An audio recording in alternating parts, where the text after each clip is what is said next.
على صراطه المستقيم. أشهد أن لا إله إلا الله وأن محمدا عبده ورسوله.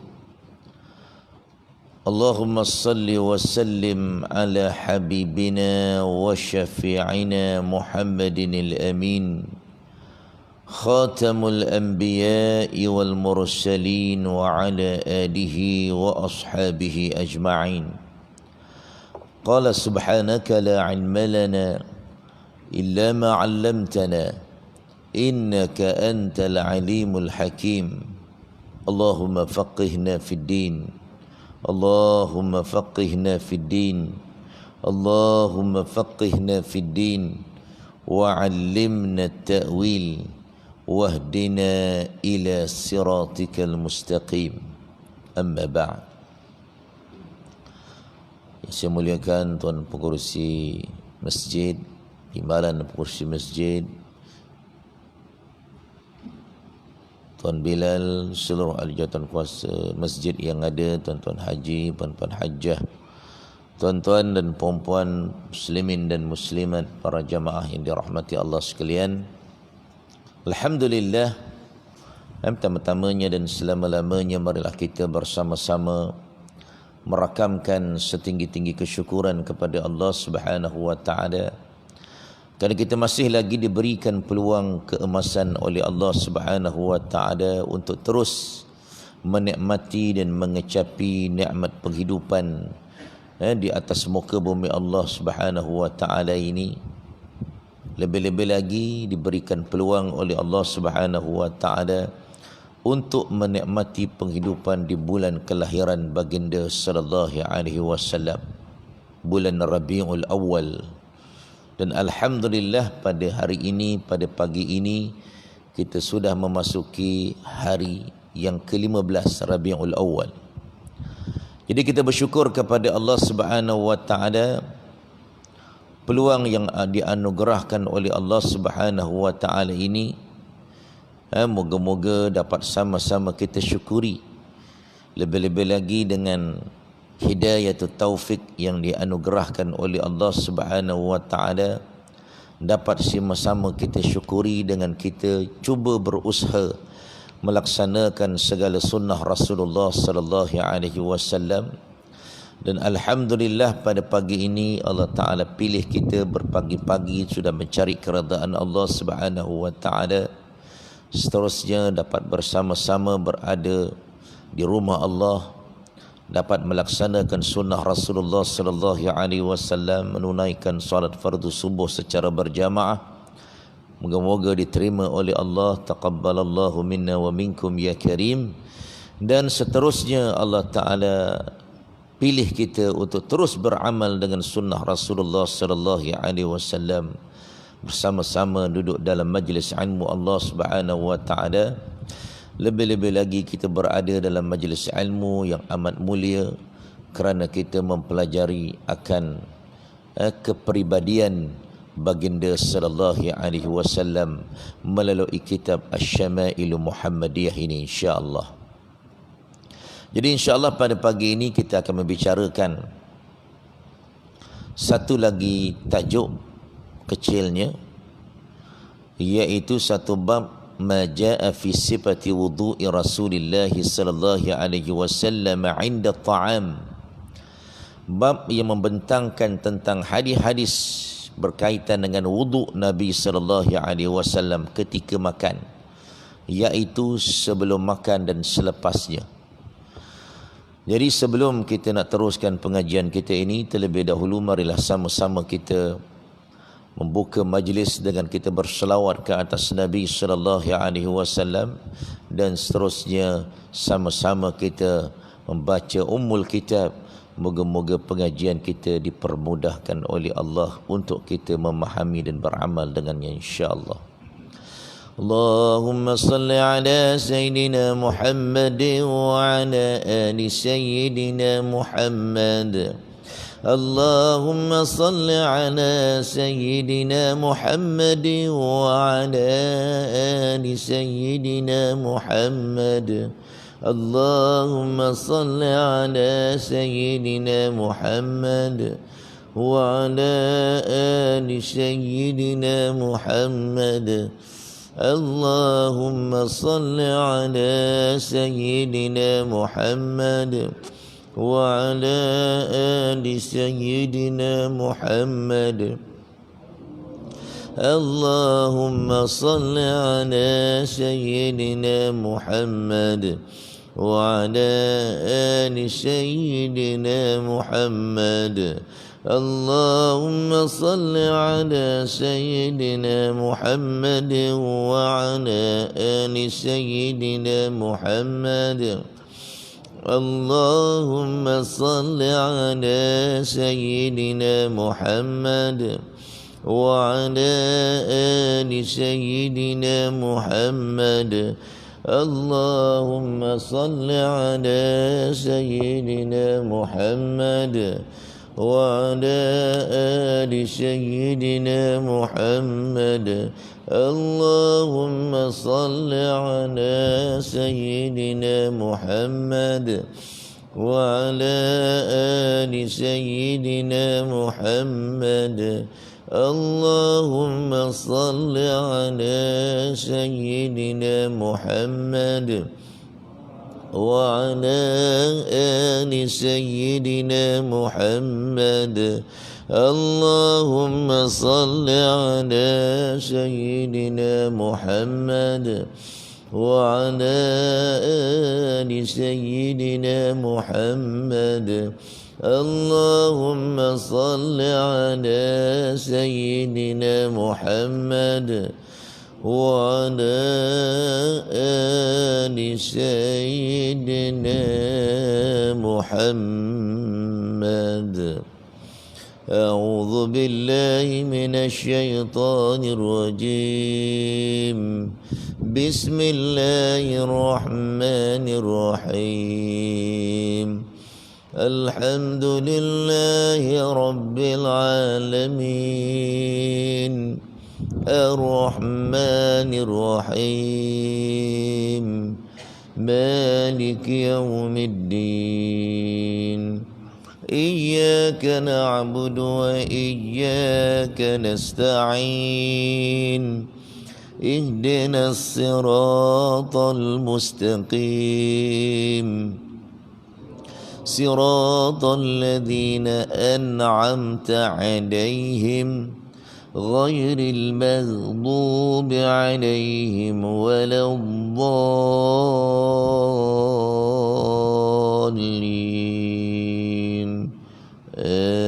آمين.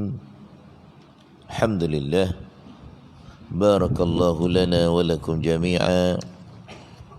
Moga-moga kita semua dirahmati, diberkati oleh Allah Subhanahu wa taala dengan selawat-selawat kita dan pembacaan surah Al-Fatihah sebentar tadi, insya-Allah.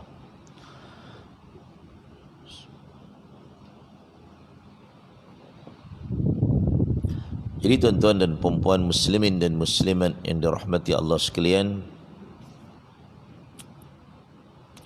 jadi pada pagi ini insya-Allah kita akan membicarakan satu lagi bab berkaitan dengan hadis-hadis Rasulullah sallallahu alaihi wasallam yang dikumpulkan oleh Al-Imam At-Tirmizi berkaitan dengan sifat wudu Rasulullah sallallahu alaihi wasallam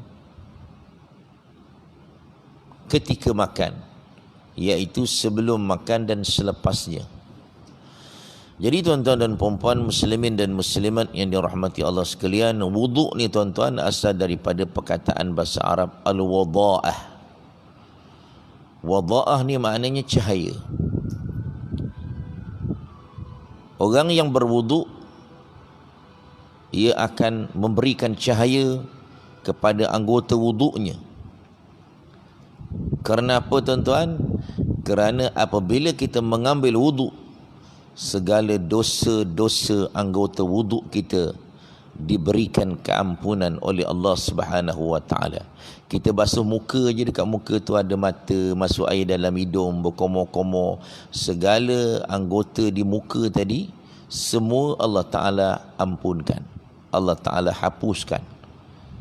Bila kita basuh tangan, segala dosa-dosa di tangan kita Allah Ta'ala akan hapuskan. Bila kita sapu kepala, kemudian kita basuh kaki, seluruh anggota-anggota wuduk ni akan dihapuskan dosa oleh Allah Subhanahu wa Ta'ala. Itu keistimewaan berwuduk. Dan Nabi sallallahu alaihi wasallam akan senantiasa berada dalam keadaan wuduk. Dan Sayyidina Bilal bin Rabah radhiyallahu an, salah seorang sahabat yang sangat-sangat menjaga wuduknya, tuan-tuan dan puan-puan sekalian, sampaikan beliau diiktiraf oleh Allah Subhanahu wa Ta'ala apabila Nabi sallallahu alaihi wasallam pergi ke peristiwa Isra dan Mi'raj. Allah Ta'ala bagi peluang kepada Nabi untuk masuk ke syurga Allah, dibawa berjalan. Ini di antara kemuliaan, kehebatan Nabi kita Muhammad sallallahu alaihi wasallam kalau nak dibandingkan dengan seluruh nabi-nabi dan rasul-rasul yang lain. Nabi-nabi dan rasul lain tak pernah pun dibawa ke atas langit dalam peristiwa Isra dan Mi'raj. Bahkan kalau kita tengok Nabi Allah Musa alaihi salam, bila dia cakap kepada Allah, aku nak tengok kamu. Boleh tak bagi peluang kepada aku nak tengok kamu? Allah Ta'ala tak bawa dia naik ke langit, di bumi lagi, pergi dekat Bukit Tursina. Itu pun disuruh buka capal, buka selipar. Ikhla' na'alaika fa innaka fi wadil muqaddasi tuwa. Kata Nabi, kata Allah Subhanahu wa Ta'ala di dalam Al-Quran. Nabi Musa nak pijak dekat Bukit Tursina tu, nak jumpa dengan Allah, disuruh buka capal dia. Tapi Nabi SAW, capal Nabi tu sejak daripada Nabi pakai dekat bumi, dekat Mekah tu, Jibril bawa dia dengan Mikail, bawa naik buruk pun pakai capal, masuk dalam syurga pun pakai capal. Capal Nabi pun mulia. Lebih-lebih lagi batang tubuh Nabi sallallahu alaihi wasallam. Hebatnya Rasulullah sallallahu alaihi wasallam, dan hebatnya kita menjadi umat Nabi Muhammad sallallahu alaihi wasallam apabila kita beramal dengan segala sunnah Rasulullah sallallahu alaihi wasallam. Jadi kita kena rasa beruntung, tuan-tuan, apabila kita dipilih oleh Allah jadi umat Nabi Muhammad. Ini ada kita tak rasa beruntung pun. Bahkan tak nak amal pun sunnah Nabi, amal sunnah orang kafir pula. Sunnah Nabi tak nak amal, cara hidup orang kafir, cara hidup Nabi tak nak amal. Malang sungguhlah orang Islam yang macam ni. Cara Nabi cakap dia tak nak ikut, cara Nabi berpakaian dia tak nak ikut, cara Nabi apa saja yang Nabi buat dia tak nak ikut, lebih suka ikut orang yang lain daripada Nabi sallallahu alaihi wasallam. Malanglah kita, tuan-tuan. Allah Ta'ala pilih kita menjadi umat yang mulia kerana kita menjadi umat Rasulullah sallallahu alaihi wasallam. Jadi dalam peristiwa Isra dan Mi'raj tu, ketika Nabi dibawa ke dalam syurga, melihat akan keindahan syurga Allah yang penuh dengan kenikmatan itu, tuan-tuan dan puan-puan sekalian, Nabi sallallahu alaihi wasallam telah mendengar tapak kaki yang melangkah di dalam syurga tanpa ada tuannya. Dengar ada orang melangkah, pam pam pam langkah. Orang ni tak ada. Ni halimunan ke apa ni? Nabi tanya Jibril, Jibril kata itulah dia tapak kaki Bilal bin Rabah. Subhanallah. Nabi bila balik ke bumi, Nabi tanya Sayyidina Bilal di hadapan para sahabat radhiyallahu anhum. Saja Nabi dah tahu, saja tanya je, nak suruh Bilal cerita sendiri apa amalan dia. Wahai Bilal, apakah amalanmu? Hingga kan tapak kakimu telah ku dengari di syurga Allah. Bilal kata, aku ni tak ada apa-apa pun. Bilal ni tuan-tuan bukan orang hebat pun. Daripada segi rupa paras, orang tak handsome langsung.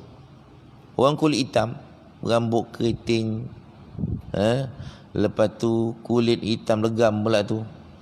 Tak ada apa pun daripada segi pandangan kita lah. Tapi pandangan Allah, dia di antara manusia sahabat Nabi yang dimuliakan oleh Allah Ta'ala, walaupun dia seorang hamba, seorang khadam, seorang hamba. Subhanallah. Dia kata tak ada apa pun aku buat wahai Rasulullah, cuma aku ni suka berada dalam keadaan berwuduk. Dan apabila aku berwuduk, di antara amalan aku ni, dia selalu memperbarui wuduk. Sayyidina Bilal ni, pasal dia tahu apabila dia berwuduk, seluruh anggotanya akan dihapuskan oleh Allah Ta'ala daripada dosa-dosa anggota wuduk. Dan tanda dia bersyukur kepada nikmat anggota wuduk, dosanya diampunkan oleh Allah, maka dia menunaikan solat 2 rakaat. Dia panggil solat sunat wuduk. Ini di antara amalan yang kita kena amalkan. Nabi sebenarnya tak pernah ajar para sahabat tu. Dia memandai-mandai buat sendiri, buat bid'ah, tapi Nabi ada. Jadi orang sahabat-sahabat bila buat sesuatu yang Nabi tak ajar di zaman itu, di zaman Nabi, Nabi ada untuk perakui, maka dia tak dipanggil bid'ah. Walaupun dia mengada-ngada perkara yang baru yang tidak diajar oleh Nabi, dia panggil sunnah taqririyah, sunnah yang diperakui oleh Nabi SAW terhadap perbuatan sahabat. Sunnah ni yang pertama dia panggil apa yang disandarkan kepada Nabi melalui apa yang Nabi cakap. Sahabat-sahabat cerita apa yang Nabi cakap, ataupun sahabat dengar apa yang Nabi cakap. Doa-doa Nabi, kalam-kalam Nabi. Kalam Nabi sudah tentulah perkataan yang sangat mulia selepas Al-Quran. Ada yang Nabi tak cakap tapi Nabi buat, sahabat cerita. Isteri-isteri Nabi cerita. Itu juga dia panggil sunnah. Satu lagi, Nabi tak cakap, Nabi tak buat, sahabat yang cakap, Nabi perakui. Sahabat yang baca doa tu, Nabi tak pernah ajar pun doa tu. Sahabat yang sebut perkataan tu, Nabi tak pernah sebut pun, tapi Nabi memperakui. Sama juga dengan perbuatan sahabat-sahabat. Semayang sunat, ada seorang sahabat semayang sunat selepas semayang fardu subuh. Sahabat-sahabat lain tengok je sahabat ni semayang ni, apa hal ni pula semayang lepas semayang fardu subuh ni, kan tak boleh semayang, haram hukum dia, kan? Tapi sahabat ni semayang. Nabi senyum je tengok. Nabi kan lepas semayang dia akan pusing belakang tengok sahabat-sahabat dia. Sambil berzikir tu, dia tak zikir ramai-ramai, zikir seorang-seorang. Sahabat-sahabat pun zikir seorang-seorang juga. Tapi sambil zikir tu, Nabi pun tengoklah telatah para sahabat ni. Ada di antaranya ada seorang semayang. Sahabat-sahabat lain pun tengok, pusing belakang tengok sahabat ni, apa hal dia ni semayang ni. Nabi tengok, Nabi senyum je. Lepas dia semayang, Nabi tanya, kau semayang apa tadi? Semayang sunat fajar. Semayang sunat fajar, semayang sunat sebelum solat fardu subuh. Di antara solat sunat rawatib, solat sunat yang mengeringi solat fardu, namanya solat sunat rawatib. Solat sunat fajar ni di antara pahala yang amat besar, tuan-tuan. Semayangnya 2 rakaat sahaja, tapi disunatkan baca qul ya ayyuhal kafirun pada rakaat yang pertama, qul huwallah pada rakaat yang kedua. Itu Nabi buat. Nabi tak pernah tinggal, tapi Nabi semayang di rumah dia, pasal rumah Nabi dekat. Masuk, Nabi terus semayang fardu. Kita yang rumah jauh semayang di masjid lah, takut tak sempat. Semayang sunat fajar ni, tuan-tuan, Nabi sebut apa di dalam hadis yang sahih Bukhari dan Muslim? Raka'atul fajri khairum minad dunya wa ma fiha. 2 rakaat semayang sunat fajar itu lebih baik daripada dunia dan seisi-isinya. Sebab itu sahabat ni tadi, dia nak beramal dengan sunnah ni. Dia tahu pahala dia besar, dia tak tinggalkan. Walaupun dia tak sempat tadi, dah bangun lambat, datang-datang orang dah iqamah dah tak boleh semayang, dia terus semayang fardu. Lepas tu dia semayang. Dia tak pernah tanya Nabi pun boleh ke tidak, dibuat je. Tapi dia tahu Nabi ada, Nabi akan tegur. Teguran Nabi itu dia sangat suka sebenarnya, sahabat-sahabat. Nabi ada.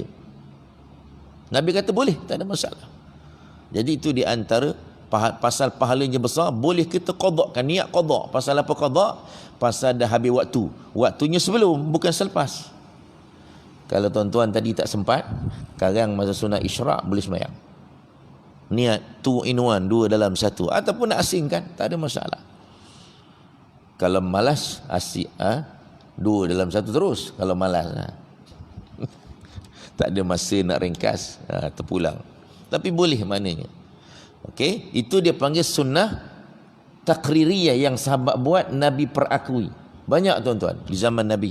Termasuklah Bilal bin Rabah tadi, sembahyang sunat wuduk. Nabi tak pernah ajar, dibuat, Nabi perakui dan menjadi sunnah Rasulullah sallallahu alaihi wasallam. Banyak lagi lah kalau kita nak cerita banyak. Okey, kita tak masuk lagi tajuk ni. Wuduk ni tuan-tuan. Wuduk ni kata dia, jadi wuduk ni dia akan bercahaya tuan-tuan. Orang yang berwuduk dia akan bercahaya ketika di padang mahsyar kelak, mukanya akan bercahaya. Nabi kata, ya ba'asu ummati ghurram muhajjalina yaumal qiyamah. Umat aku besok akan dibangkit pada hari kiamat dalam keadaan mukanya dan tangannya, muka, tangan dan kakinya bercahaya. Itulah orang yang senantiasa berwuduk dan senantiasa menunaikan salat. Nabi boleh kenal di kalangan umat-umat yang ramai-ramai depan Nabi ni. Nabi boleh kenal, oh sana ada seorang umat aku, depan ni ada, di belah sini ada, belah sini ada. Dengan kita berwuduk, tangan akan bercahaya. Ghurran ni tuan-tuan, membasuh tangan ketika berwuduk sampai ke pertengahan lengan, bukan setakat siku je. Lebihkan basuhan 2 tempat. 2 tempatnya dalam berwuduk yang kita boleh lebihkan basuhan, yang lain tak boleh. Yang lain kalau lebih dikira membazir, yang diharamkan oleh Allah. Innal mubazzirina kanu min ikhwani syayatin, kata para ulama. Jadi ketika basuh tangan lebih sampai pertengahan lengan, dia panggil ghurran. Satu lagi ketika membasuh kaki, basuh kaki sampai ke pertengahan betis, dia panggil at-tahjil. Muhajjalin, jadi tangan dengan kaki akan bercahaya. Tempat lain tak boleh, ni siap basuh tengkuk, pak pasal panas kan. Kalau tuan-tuan panas, mandilah dulu. Ini ambil semayang dah macam mandi dah. Yang paling tak senonoh, orang belakang yang basah, dia tak basah pun. Belapak, belepung orang belakang, aku dah lokus dekat belakang. Buka air sebesar-besar, boleh tercabut ke kepala paip, seminggu tercabut. Engkau orang buka air, buka, tuan-tuan letak tangan, tutup balik. Sebotol air ni pun boleh cukup tuan-tuan. Kalau kita tak ada air ni, besar ni pun cukup. Satulah yang rukun je cukup, yang rukun. Sunat tak kalau besar ni dia tak boleh, yang sunat-sunat nak buat 3 kali. 3 kali itu sunnah Nabi. Tapi kalau air tak ada, besar ni pun boleh tuan-tuan. Boleh cukup. Yang penting rata. Okey. Jadi wuduk yang dimaksudkan dalam hadis ini ialah wuduk ni, kata dia ada wuduk syar'i, iaitu wuduk sebagaimana yang disyariatkan sebelum solat. Itu wuduk syar'i. Kalau wuduk urfi, wuduk daripada segi adat, ialah membasuh kedua tangan. Itu urfi. Daripada segi adat dalam bahasa Arab, kalau diseduk dia kata berwuduk tu membasuh tangan, daripada segi adat, daripada segi bahasa.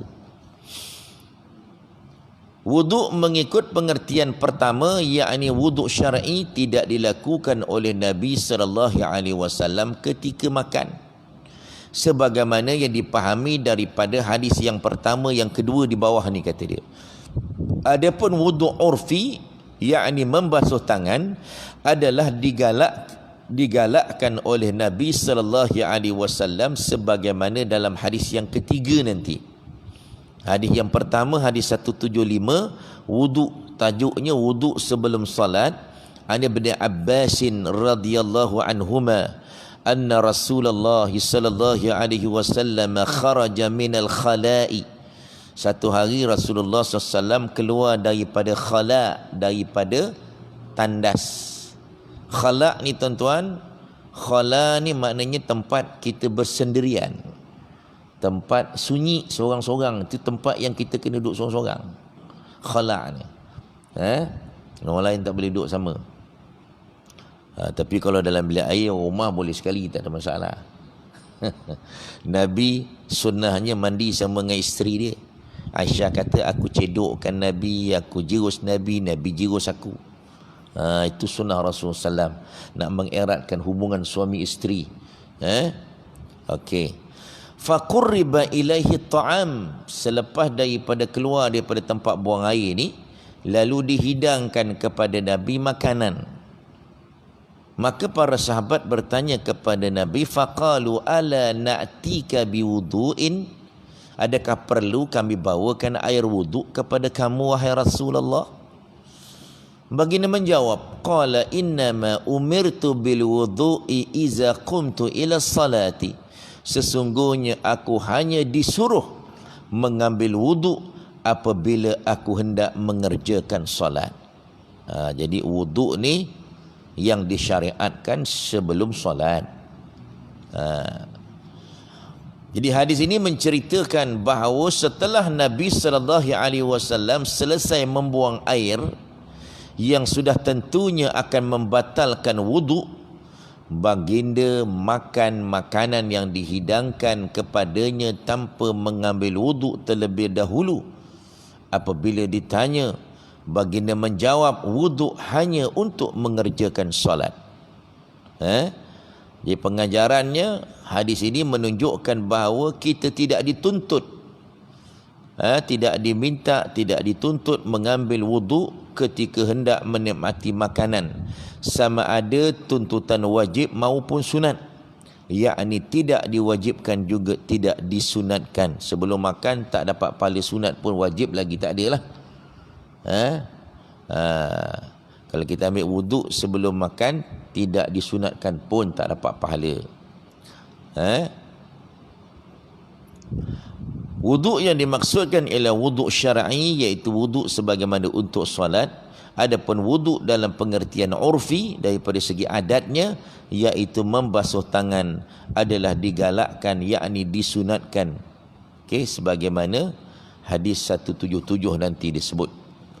Daripada Ibnu Abbas, hadis 176 pula, daripada Ibnu Abbas radhiyallahu anhuma qala kharaja Rasulullah sallallahu alaihi wasallam min al-gha'iti fa utiya bi ta'amin fa qila lahu ala tatawaddau fa qala a usalli fa atawaddau. Rasulullah SAW diceritakan oleh Ibnu Abbas keluar daripada tempat membuang air, lalu dihidangkan makanan kepada baginda. Ditanyakan kepada baginda, tidakkah kamu mau mengambil wuduk? Baginda menjawab, adakah aku ingin mengerjakan solat hingga perlu mengambil wuduk? Ini sama juga lebih kurang dengan makna hadis yang lepas, hadis 175. Jadi nak menegaskan hadis yang sebelum ini. Hadis 177 pula tuan-tuan, daripada Salman Al-Farisi, seorang sahabat yang datangnya daripada Iran, daripada Farsi. Datang cari Nabi. Sahabat ni pasal nak berimban dengan Nabi, nak masuk Islam. Kemudian dia cari Nabi, dia tengok, dia baca dalam kitab Taurat, Nabi ni ada tanda dekat belakang Khatamun Nubuwah, ada tanda cop Nabi. Dia pergi cari daripada sana, pergi ke satu negara, ke satu negara, pergi cari mana Nabi ni, pergi cari orang yang ada tanda dekat belakang pasal nak beriman. Subhanallah. Salman Al-Farisi qala qara'tu fit Taurat, aku telah membaca dalam kitab Taurat, anna barakata ta'amil wudu'i ba'dah. Salman beritahu apa? Aku telah membaca dalam kitab Taurat, sesungguhnya keberkatan makanan adalah dengan mengambil wuduk selepasnya. Fazakartu dzalika lin-nabiy sallallahu alaihi wasallam fa akhbartuhu bima qara'tu fit Taurat. Dia pun sebut perkara itu depan Nabi dan bagi tahu benda ini, perkara ini disebut dalam kitab Taurat. Faqala Rasulullah sallallahu alaihi wasallam barakatu ta'amil wudu'i qablahu wal wudu'u ba'dah. Kata Rasulullah SAW, keberkatan makanan adalah dengan berwuduk sebelumnya dan berwuduk selepasnya. Jadi hadis ini menceritakan bahawa Salman memberitahu Nabi apa yang dia ketahui dalam kitab Taurat. Dia belajar kitab Taurat ni, iaitu galakkan membasuh tangan sebelum makan dan untuk apa? Mendapat keberkatan daripada makanan tersebut. Itu dalam kitab Taurat sebut. Lantas baginda bagi tahu kepada Salman ini bahawa keberkatan makanan diperolehi bukan dengan membasuh tangan sebelum, bukan hanya dengan membasuh tangan sebelum makan, akan tetapi turut membasuhnya selepas makan. Dan hadis di atas menyebut perkataan mengambil wuduk. Menurut para ulama, wuduk yang dimaksudkan bukanlah wuduk daripada segi syar'i, wuduk masa nak semayang, nak solat, tapi wuduk urfi, iaitu wuduk daripada segi adat, membasuh tangan. Jadi Nabi kata dalam Islam, dalam Taurat kata basuh tangan selepas, baru dapat keberkatan. Nabi kata dalam Islam, sunnah Nabi, bila Islam datang, keberkatan daripada makanan itu diperolehi apabila kita membasuh tangan sebelum dan membasuh tangan selepas makan. Itu dia. Jadi pengajaran daripada hadis ini juga kita boleh dapat bahawa sunat membasuh kedua-dua tangan sebelum dan selepas makan kerana akan mendatangkan keberkatan kepada makanan yang dimakan. Hukumnya sunat dan dapat pahala, tuan-tuan. Dan kesimpulan daripada hadis-hadis yang kita pelajari pada pagi ini, Nabi SAW tidak memerintahkan kita agar mengambil wuduk sebelum dan selepas makan, akan tetapi menggalakkan kita untuk membasuh kedua-dua belah tangan sebelum dan selepas makan untuk mendapat keberkatan daripada makanan yang kita makan. Dan taujihat nabawiyahnya, galakkan membasuh tangan sebelum dan selepas makan kerana mendatangkan keberkatan kepada makanan yang dimakan, dan kita boleh mengelakkan daripada penyakit, tuan-tuan. Sebenarnya keberkatan itu apa? Allah Ta'ala akan hindarkan kita daripada penyakit. Dan keberkatan daripada makanan ni tuan-tuan, apa makna barakah? Kita akan dapat melaksanakan kebaikan. Keberkatan daripada makanan ni tuan-tuan, makanan itu akan menyebabkan kita diberikan kekuatan untuk beramal. Makan tu untuk beramal, bukan makan lepas tu kita tidur je kerjanya pula, tak nak beramal. Itu tak barakah namanya.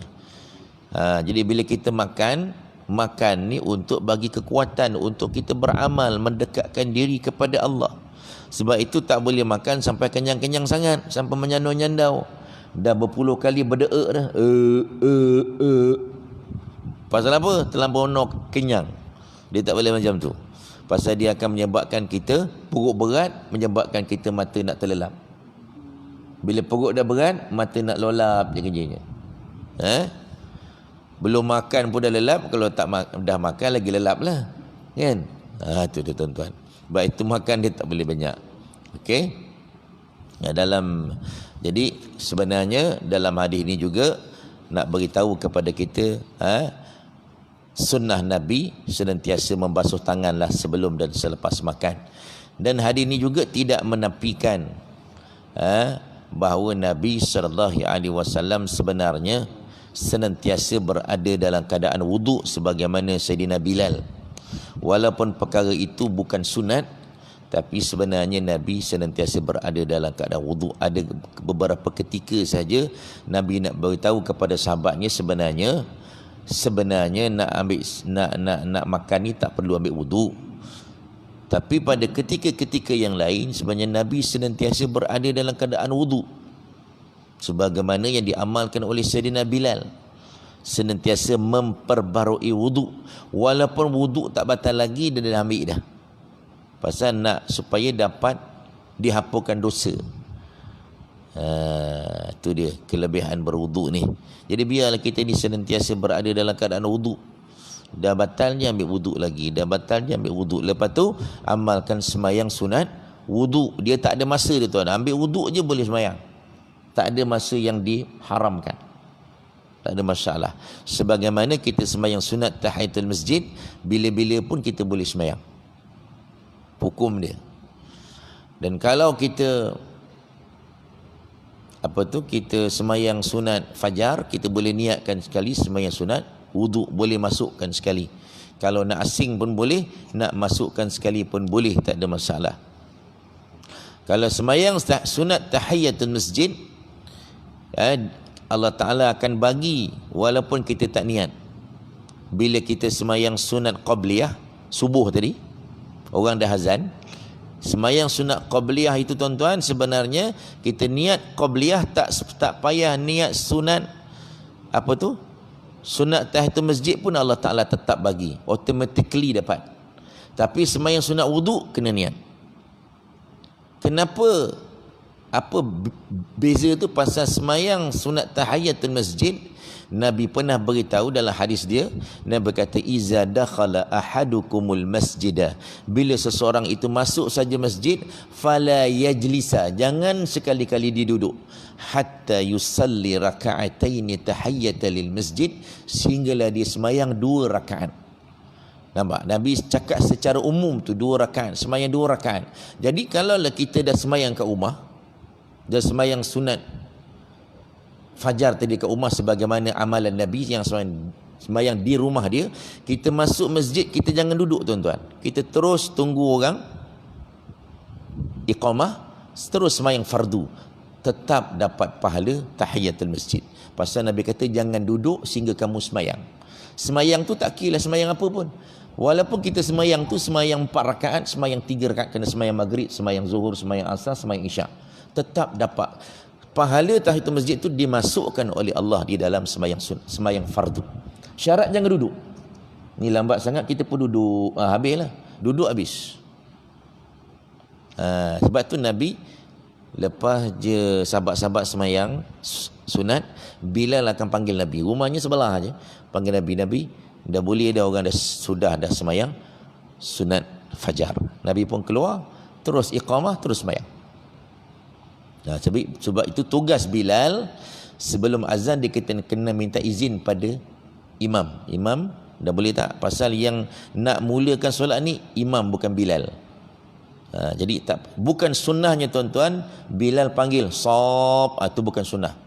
Yang panggil sop ni adalah imam. Tugas imam bukan tugas Bilal. Pasal Bilal tu iqamah dan azan dan iqamah. Kita banyak ada orang Bilal kita bila nak mula sop, tak ada function apa pun. Function tu, fungsi tu hanya kepada imam. Imam bila imam dah ada kat depan ni, imam yang panggil, penuhkan saf. Itu yang diajar oleh Nabi sunnah. Jadi tak payah sebut lagi saf tu, tak dapat pahala pun. Tugas Bilal dan muazzin adalah untuk azan dan iqamah. Nak azan, nak iqamah kena minta izin daripada imam dulu. Imam dah boleh tak ni? Boleh kata imam, baru kita. Itu sunnah. Sebagaimana Bilal minta izin daripada Nabi untuk iqamah. Okey, boleh insya-Allah.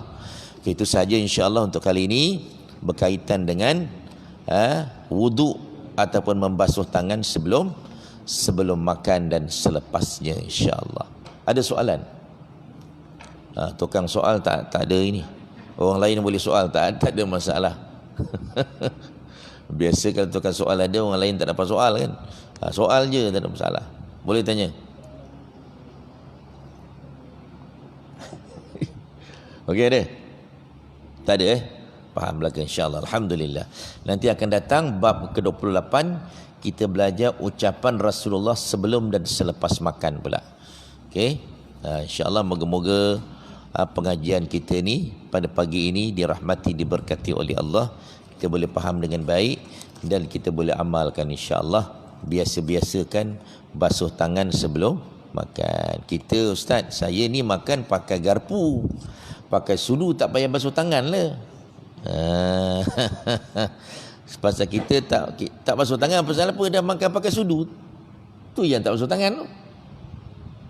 Jadi untuk dapat keberkatan, basuh tangan.